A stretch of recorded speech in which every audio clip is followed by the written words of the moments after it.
It was supposed to be simple, just easy money, nothing that could go wrong. At least that's what I believed. Until Route 47 appeared on my scanner. So my name is Tom, and this happened about 6 years ago, back in December. I took a part-time delivery job with Northway Courier. I just wanted to buy Terry, my girlfriend, something meaningful for Christmas. Something that didn't feel cheap or rushed, like every gift I'd given her before. So the job was exactly what December promises. Frozen mornings, stiff fingers, and trucks packed so full of boxes you could barely squeeze past them. But on December 9th, something unusual happened. That morning, I was riding in the truck with Curtis, heading out on our route. At one point, I pulled out my phone and showed him a picture of a ring. "Thinking of getting her this," I said. He barely glanced at the screen. "Cute," he muttered, then turned back to the road. Curtis was the one who trained me, but he was never exactly friendly. Not rude, just quiet. The kind of guy who'd worked too many winters and didn't have much energy left for small talk. By then, I was starting to get used to that. So, our first stop was Mrs. Harrington, one of the sweetest women in town. She opened the door before I even knocked. "Tom, you're doing deliveries now?" "Just a holiday job," I said, trying to surprise Terry with something nice. She pressed a hand to her heart. "That's precious, dear." She signed, offered me coffee, and I promised to stop by another time. I climbed into the truck, and Curtis asked, "Where to?" I checked the scanner. House 187, end of Route 87. Curtis paused, just a second, but long enough for me to notice. "Something wrong?" He didn't answer. The ride grew quieter the closer we got. Even the town seemed to fade away behind us. House 187 was small, isolated, and painfully neglected. Broken boards, dark windows, spider webs thick like thread. Curtis parked the truck and said, "Make it quick." Then he added, "Don't knock. Just leave it at the door. Follow the instructions." I checked the scanner again. I hadn't noticed the note before. Sure enough, it was there. A little strange, but fine. Maybe whoever lived there worked nights and didn't want to be disturbed. From that day on, every single morning there was another package for House 187 on my route. And every day, the place looked exactly the same. No signs of anyone actually living there. No footprints, no tire tracks, no signs of anyone coming or going.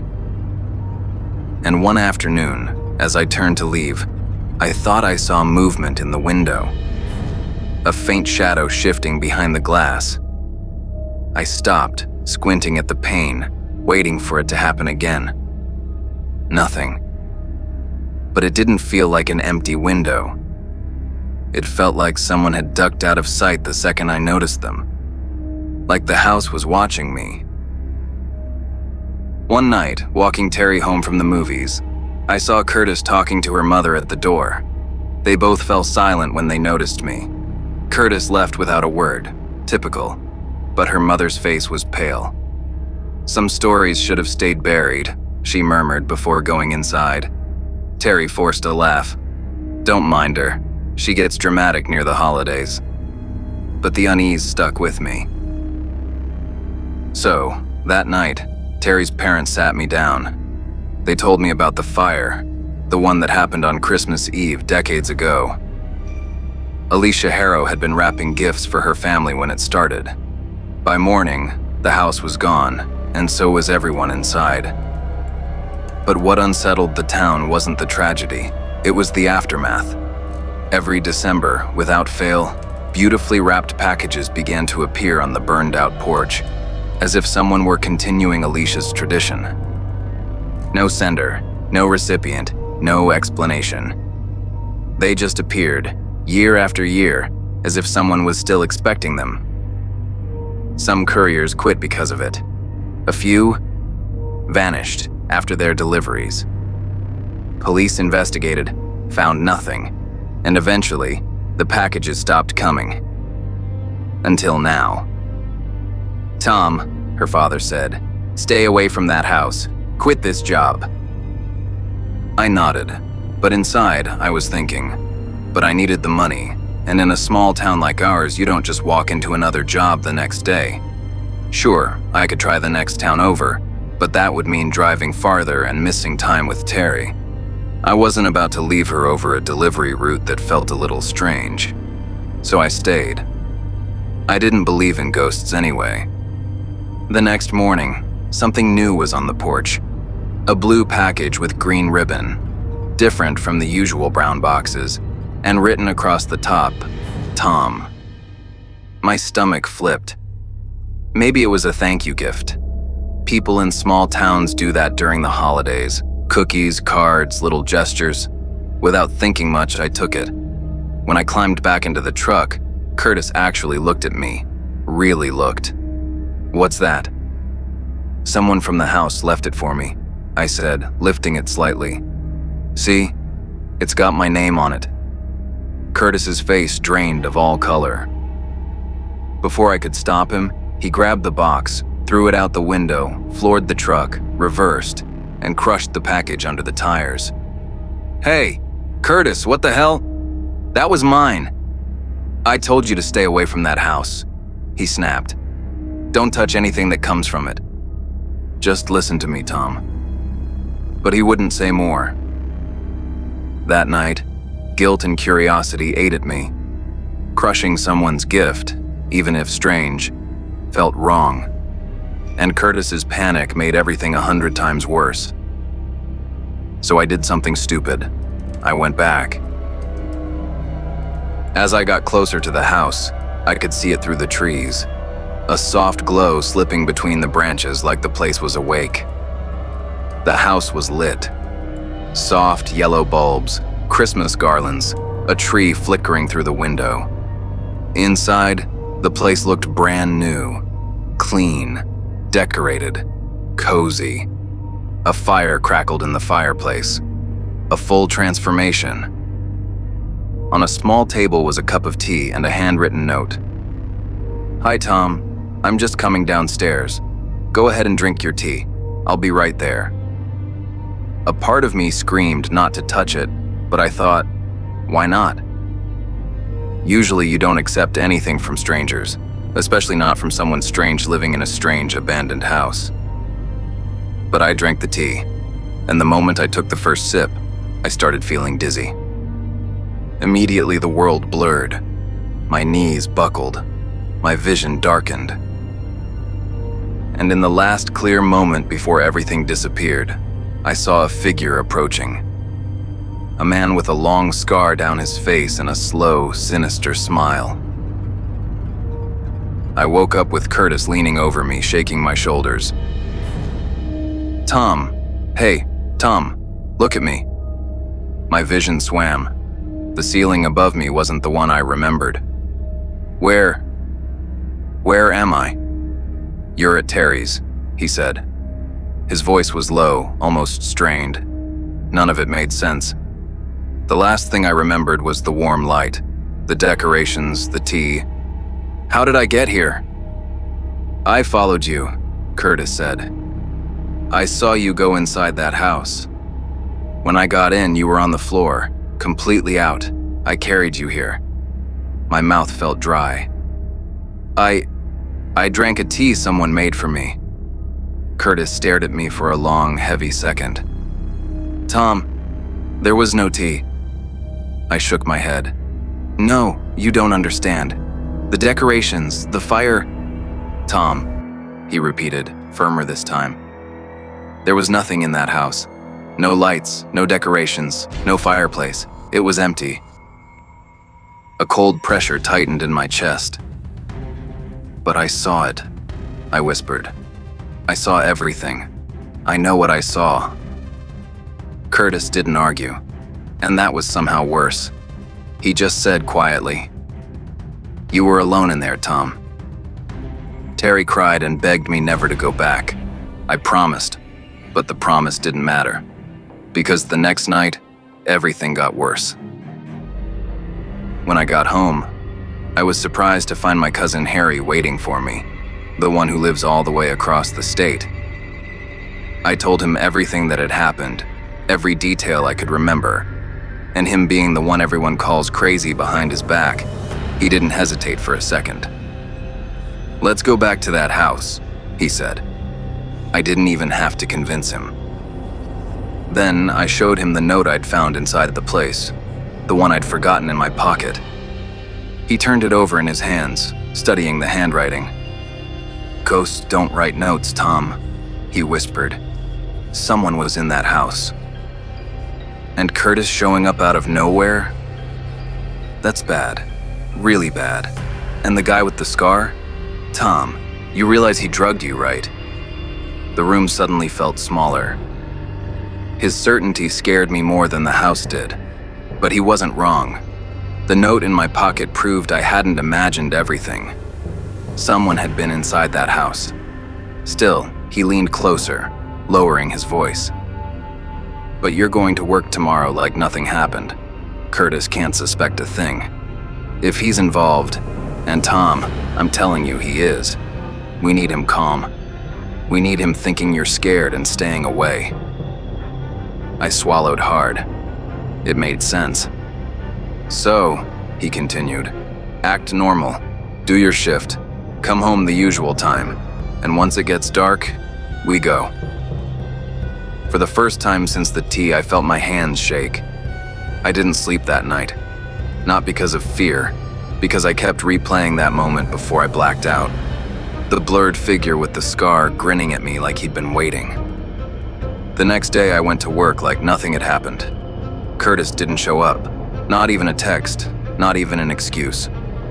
By the time my shift ended, I drove home like it was any other day, parked in front of the house, walked through the front door, and told my parents I was tired and going to lie down for a bit. Then I headed straight to my room. I waited a minute, listening, making sure no one was nearby. Then I opened the window, slipped out quietly, and made my way around the back of the house, just like Harry and I planned. I cut through the yard, stuck to the shadows, and followed the narrow path behind the fence until I reached the empty lot where we agreed to meet. Harry was already there.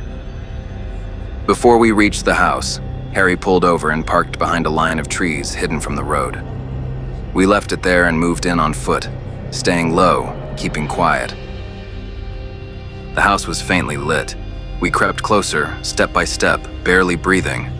And just as we reached the edge of the yard, the front door opened. 2 men walked out. One of them was Curtis. The other had his back to us. Curtis stepped out first, pulling his jacket tight against the cold. The man behind him moved slower, heavier, broad shoulders, uneven gait. Then the man said something that made my stomach twist. "You handled the boy, right? No loose ends?" Curtis replied, "Worry about your part. I'll deal with him if he tries anything." "You know what happens if this goes wrong," he said. Curtis didn't respond. He never really did. Then the other man turned, and the porch light hit his face full on. I froze. It was him. Same scar, same smile. I recoiled instinctively, stumbling a step backward, and my foot came down on a brittle branch. It cracked like a gunshot. Both men turned toward the trees. "Run," my cousin whispered. And we did. We ran until my lungs burned, until the house disappeared behind the trees, until the only sound left was our own breathing. When we finally reached the car, my cousin unlocked it with shaking hands. "Get in, get in, get in!" We tore down the road without headlights, terrified the men would see us if we used them. Only when we hit the main stretch of town did he finally turn them on. My heart didn't slow down until much later. The next morning, I went to work, but my hands wouldn't stop trembling. Every time I heard footsteps, I flinched. Every time I glanced at the rearview mirror, I expected to see the scarred man behind us again. Curtis didn't show up for the shift again. Part of me was relieved. Part of me was terrified that he stayed home because he knew. When the day finally ended, I drove straight home, rehearsing 100 ways to tell Harry we couldn't go any further with this, that we needed to stop before something terrible happened. But when I walked into the house, my mom looked up from the kitchen table. "Tom, have you heard from Harry?" I froze. "No. Why?" "He left the house this afternoon, said he was going to take a walk. He hasn't come back." Something cold settled in my chest. Harry wouldn't just take a walk, not after last night, not without telling me. I called his phone, straight to voicemail. I called again. Nothing. I drove to the police station and told them about last night. 2 officers agreed to check the abandoned house. I insisted on going with them. We arrived at the house at night. One officer forced the door open, and there he was. Harry, bound, gagged. His whole body sagged when he saw me. "What happened?" I asked. He swallowed hard. "Someone hit me from behind. I woke up tied to the chair. I heard them walking around, 2 voices. One of them was..." He stopped, staring at me, fear widening his eyes. "Curtis?" I whispered. He nodded. The police looked around. They dismissed it as a break-in incident tied to teenagers. Curtis disappeared that night, gone from town, gone from the job, gone from everywhere. No one ever found him. Eventually, winter passed and life pushed forward. The courier job ended soon after. Seasonal workers were dismissed, and I was let go with the rest. Bought Terry a commitment ring, tried to move on. But something always stayed wrong in the back of my mind, like this wasn't over. And I didn't realize how right I was, until months later. One night, Terry and I were at a small Christmas gathering with friends. Terry handed me a cup of hot punch and said casually, "Just don't faint this time. Sweet drinks always knock you out." I smiled at her, but something inside me turned cold. I had never told her the tea was sweet, but I didn't say anything. Because honestly, tea is usually sweet. People assume that. It was reasonable. So I let it go. The next day, I was at Terry's place sitting at the kitchen table eating cookies. That's when I noticed a small note stuck to the fridge. I froze. The handwriting was the same. For a moment, I just stared at it, my mind refusing to connect the dots it was already drawing. Terry walked into the kitchen and immediately noticed where I was looking. She didn't ask what was wrong. She already knew. "Tom," she said quietly. "Some things that happen around Christmas." She paused, choosing her words. "They're not meant to be explained." I didn't answer. "And the more you try to understand them," she continued softly, "the worse they get." She smiled at me then, gentle, familiar, exactly the way she always had. And yet something about it made my stomach tighten. Outside, snow kept falling. The street was completely silent. And for the first time since that night, a thought settled in my chest. Slow, cold, and undeniable. The house wasn't the only thing I didn't understand.